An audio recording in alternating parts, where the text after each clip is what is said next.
SKG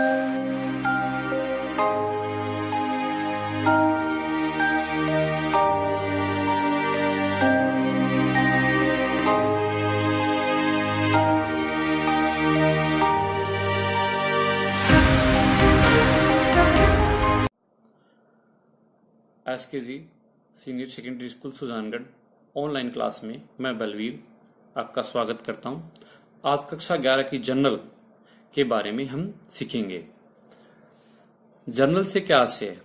एक छोटा व्यापारी, एक छोटा व्यवसायी प्रतिदिन के लेन देनों को लिखने के लिए जिस पुस्तक में लिखता है उसे रोजनामचा या जर्नल कहते हैं। प्रतिदिन के लेन देन से आशय वस्तुओं को खरीदना, बेचना, उधार माल बेचना, खरीदना, संपत्तियों को खरीदना, बेचना, जितने भी एक्सपेंसेस होते हैं उनको प्रतिदिन तिथिवार क्रमबद्ध और सुव्यवस्थित तरीके से जिस पुस्तक में लिखा जाता है उसे जर्नल कहते हैं। लेकिन जर्नल में लेखा करने से पहले खातों के बारे में जानकारी होनी आवश्यक होती है, खातों की पहचान होनी आवश्यक होती है। तो हम खातों को दो भागों में बांटते हैं, एक व्यक्तिगत खाता, एक अव्यक्तिगत खाता। व्यक्तिगत खाते से आशय है कि जिनमें व्यक्तियों का नाम, स्कूल का नाम, संस्था का नाम, फर्म का नाम, कंपनी का नाम आदि नामों से व्यक्तिगत खाते को पहचाना जाता है। फिर हम व्यक्तिगत खाते को तीन भागों में बांटते हैं। प्राकृतिक व्यक्तिगत खाते। तो प्राकृतिक व्यक्तिगत खाते में व्यक्ति का नाम, देनदार का नाम, लेनदार का नाम, पूंजी खाता, आहरण खाता आदि नामों से इसको जाना जाता है। इसके बाद व्यक्तिगत खाते का दूसरा जो प्रकार है कृत्रिम प्राकृतिक व्यक्तिगत खाते। तो कृत्रिम प्राकृतिक व्यक्तिगत खाते में प्राकृतिक व्यक्तिगत खाते की तरह कोई भौतिक अस्तित्व नहीं होता है, व्यक्तियों का भौतिक अस्तित्व नहीं होता है। ऐसे खाते जिनका प्राकृतिक व्यक्तियों की भांति कोई भौतिक अस्तित्व नहीं होता उन्हें कृत्रिम प्राकृतिक व्यक्तिगत खाते कहते हैं। जैसे फर्म, सहकारी संस्था, सरकारी विभाग, बैंक आदि कृत्रिम प्राकृतिक व्यक्तिगत खाते कहलाते हैं। नंबर 3 प्रतिनिधि व्यक्तिगत खाते। प्रतिनिधित्व व्यक्तिगत खाते ऐसे खाते जो किसी व्यक्ति या संस्था का प्रतिनिधित्व करते हैं वो प्रतिनिधित्व व्यक्तिगत खाते कहलाते हैं। जैसे आदत किराया, पूर्वोत्तर बीमा, उपार्जित ब्याज, अनुपार्जित ब्याज।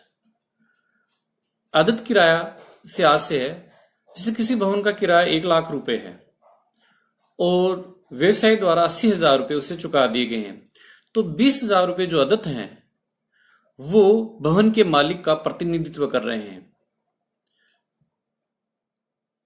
इसके बाद दूसरा है अव्यक्तिगत खाते।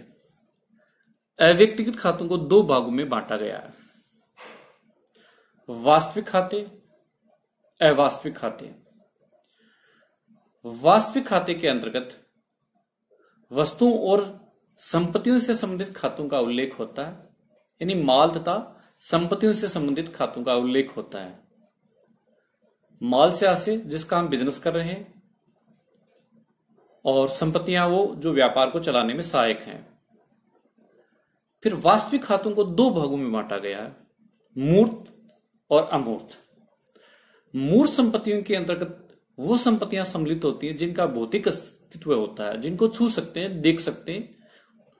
और जैसे फर्नीचर है, प्लांट है, मशीनरी है, कंप्यूटर है, स्टॉक है, ये सारी मूर्त संपत्तियां हैं।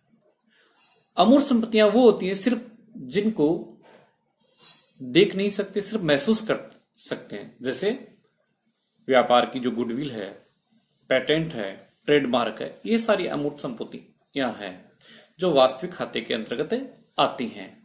इन कुल मिलाकर वास्तविक खाते के अंतर्गत माल तथा संपत्ति से संबंधित वस्तुओं का लेखा होता है। ये वास्तविक खाते की पहचान है। अव्यक्तिगत खाते का दूसरा पार्ट है, पहला था वास्तविक, दूसरा है अवास्तविक। अवास्तविक खातों के अंतर्गत खर्चों या हानियों का उल्लेख होता है, जैसे किराया चुकाया, वेतन चुकाया, मजदूरी चुकाई, और प्रॉफिट या आय से संबंधित लेखा किया जाता है, जैसे कमीशन प्राप्त हुआ, किराया प्राप्त हुआ, ब्याज प्राप्त हुआ। ये अवास्तविक खाते की पहचान होती है। इसके बाद ये तो पहचान थी खातों की, कि खातों को कैसे पहचाने। व्यक्तिगत का ये बताया था कि जिसमें किसी व्यक्ति, संस्था, स्कूल आदि का नाम हो, वो व्यक्तिगत खाता कहलाता है। अव्यक्तिगत खाते का जो पहला पार्ट था वास्तविक, जिसमें माल तथा संपत्तियों का उल्लेख होता है, वो वास्तविक खाता कहलाता है। अवास्तविक खाते की पहचान ये थी जिसमें खर्चों, हानियों, लाभ और आय का लेखा किया जाता है, वो अवास्तविक खाता कहलाता है।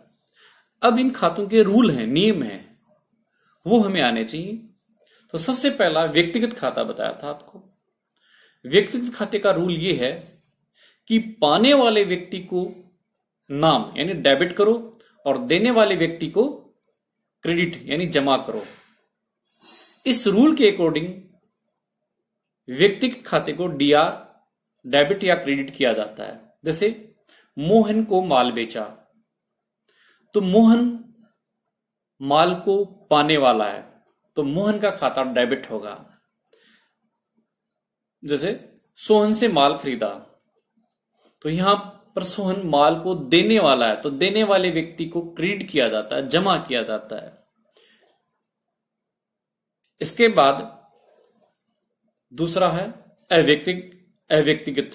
अव्यक्तिगत का पहला पार्ट था वास्तविक खाता। वास्तविक खाते का जो रूल है, नियम है, वो है जो वस्तु आती है उसको डेबिट करना, जो वस्तु जाती है उसे क्रेडिट करना। जैसे हमने व्यापार में संपत्ति खरीदी, फर्नीचर खरीदा, अलमारी खरीदी, तो ये संपत्तियां आ रही हैं तो इनको डेबिट किया जाएगा। यदि ये संपत्तियां हम बेच देते हैं तो ये जा रही है, तो जो वस्तु जाती है उसको हम क्रेडिट करते हैं। तो इस प्रकार वास्तविक खाते की पहचान है। वास्तविक खाते का जो रूल है ये है, जो वस्तु आती है उसको डेबिट, जो वस्तु जाती है उसको क्रेडिट। मशीन खरीदी तो मशीन आ रही है, मशीन बेची तो मशीन जा रही है, तो आ रही है तो डेबिट कर देंगे, तो जा रही है तो क्रेडिट कर देंगे। इसके बाद अवास्तविक खाता। अवास्तविक खाते का जो रूल है वो है समस्त खर्चों और हानियों को डेबिट करते हैं और समस्त आय और लाभ को क्रेडिट करते हैं। जैसे व्यापार को चलाने के लिए बहुत सारे खर्चे करने पड़ते हैं, मजदूरी, चुंगी, भाड़ा, वेतन, इंटरेस्ट, कमीशन, ये जो खर्चे हैं ये समस्त डेबिट होते हैं। यदि हमें प्राप्त होते हैं, आय प्राप्त होती है, जैसे किसी से ब्याज प्राप्त हुआ, कमीशन प्राप्त हुआ, बट्टा प्राप्त हुआ, तो ये हमारे लिए इनकम है, इनको हम क्रेडिट करेंगे। आज के लेसन में हम इतना ही पढ़ेंगे, अगला कल के लेसन में पढ़ेंगे।